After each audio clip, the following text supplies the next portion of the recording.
Dee Dee Blanchard. Munchausen Syndrome by Proxy, Part 1. Hello, I'm H.G. Tudor. Munchausen Syndrome by Proxy is now known as factitious disorder imposed on another, FDIA, but I've entitled this as Munchausen Syndrome by people more likely to recognise what that condition may be. I explained in a separate video about Munchausen Syndrome by Proxy that a lot of talk about that syndrome is actually that involving a narcissist, but people fail to notice it. I would encourage you to watch my video, Munchausen Syndrome by Proxy, as it gives you a far more detailed explanation as to why this demonstrates that it is often the behaviour of a narcissist. In case you are unaware, factitious disorder imposed on another, also known as fabricated or induced illness by carers, and was first named as Munchausen Syndrome by Proxy, is a condition in which a caregiver creates the appearance of health problems in another person, typically their child. This may include injuring the child or altering test samples. The caregiver then presents the person as being sick or injured. Permanent injury or death of the victim may occur as a result of the disorder. The behaviour occurs without a specific benefit to the caregiver. Now, it is interesting, that last sentence there, that it occurs without a specific benefit to the caregiver, because that demonstrates a failure to recognise what is actually going on. Invariably, this behaviour is that of a narcissist, because narcissists control the child, who may well find themselves in the role of primary source to that narcissist. Ordinarily, the narcissist would have an intimate partner, primary source, boyfriend, girlfriend, spouse, partner, cohab. But in some instances, they are absent, and the narcissist relies on secondary sources. But more usually, if an intimate partner, primary source is missing, and it's not veiled, then the fact is that there is a non-intimate partner, primary source. A child or a parent, brother, sister, sometimes a friend, but it's most common between parent and child. And in such instance where Munchausen Syndrome by Proxy is taking place, it is incorrect to say that the behaviour occurs without a specific benefit to the caregiver, because the caregiver, where a narcissist usually is controlling that non-intimate partner primary source, but is also controlling perhaps other family members, friends, and physicians. All of this, of course, accords with the narcissist's need for control. And the narcissist is doing so through triangulation and pity play. They are utilising false compassion to make it seem like they very much care about this individual, but clearly they're not, because they're creating the appearance of health problems in an otherwise healthy individual. It also provides the benefit of fuel, because the sick individual may truly believe that they are unwell and that they're being cared for by this parent, resulting in the fact that their gratitude and responses provide fuel to that narcissist caregiver. There could also be character trait acquisition and residual benefits. For a mid-range narcissist that engages in this behaviour, it manages the facade. It could be that there are certain financial benefits for ensuring that this person remains unwell, and the narcissist receives state support to look after them, possibly charitable support. It might be that someone engages in fundraising to support them. Accordingly, to suggest there isn't a specific benefit to the caregiver demonstrates a lack of understanding of who that caregiver really is. Invariably, the individual must be a narcissist. They're behaving without emotional empathy for the individual, and they're doing so over and over again. They're exhibiting the need to assert control, the receipt of fuel. They're showing grandiosity in believing that they are the one that can care for them. They're showing contradictory behaviour, because often they are causing the person to become unwell through their actions and then seeking a cure thereafter. They're showing a lack of accountability for their behaviour. They're showing haughtiness with regard to those that will not assist them. And therefore, it's very common that the individual that is engaging in Munchausen syndrome by proxy is a narcissist.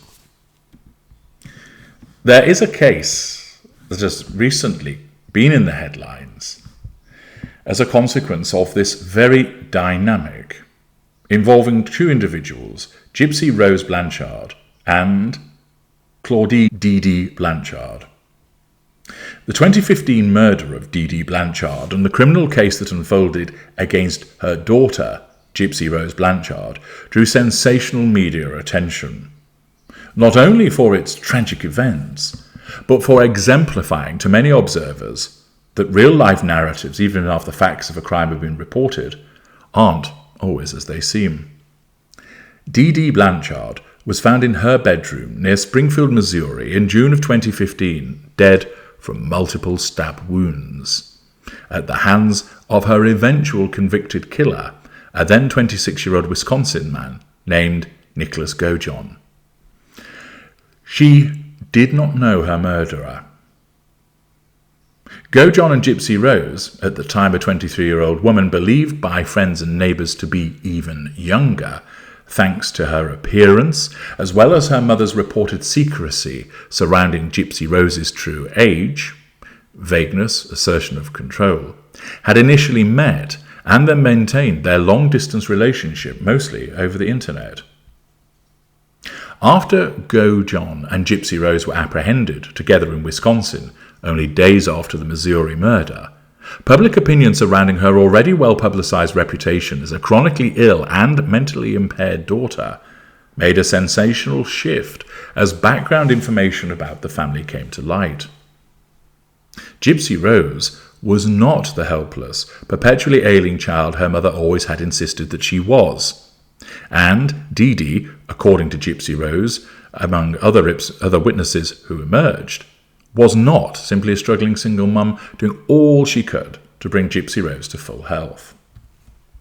Born on the 27th of July 1991, Gypsy Rose Blanchard began her childhood in Louisiana, where she and her mother would move about through the early years of her life, living in a number of small towns, never far from the fringes of New Orleans.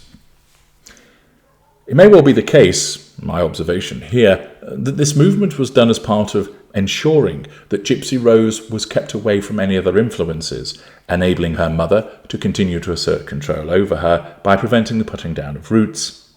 It could also be that this was done whereby if she stayed in one place for too long, suspicions might start to arise, which would threaten Dee Dee Blanchard's need for control, and thus to nullify that, she moved on. Gypsy Rose's father, Rod Blanchard, had broken away from Dee Dee not long before Gypsy Rose was born, therefore absent father, and would later tell the news that Dee Dee believed her daughter suffered from sleep apnea when Gypsy Rose was only 3 months old. Now, many parents sometimes think they know what is wrong with their child, even though they have no medical expertise. But to do so firmly and believe that it was sleep apnea shows a sense of entitlement and grandiosity. That informal diagnosis would be the first in what proved a pattern in Dee Dee's extraordinary care regimen. Throughout Gypsy Rose's childhood, Dee Dee appeared convinced that her daughter was illness-prone and afflicted with a variety of disabling conditions. And she portrayed Gypsy Rose to the people in their lives as a fragile child, not healthy enough to engage in typical social activities. This is demonstrative of controlling her, of triangulating her with other people, utilising the supposed disabling conditions both to control Gypsy Rose and to control other people. As Gypsy Rose got older, communities and charitable organisations began to galvanise around Dee Dee and her daughter, gifting the family with items and services, residual benefits, aimed at aiding their seemingly adverse circumstances. Until the mid-2000s, when mother and daughter moved away, her father remained a visiting presence in her life, attending local Special Olympics events with Gypsy Rose and other family members. Dee Dee, meanwhile, kept Gypsy Rose on an active schedule of medical visits, taking her to different doctors, in a constant quest to diagnose or treat her alleged illnesses.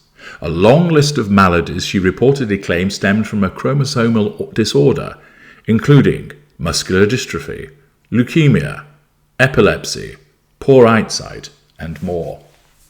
Here, exhibiting an absence of emotional empathy, the suspected narcissist is utilizing ill health to triangulate her daughter with those conditions by suggesting she suffers from them.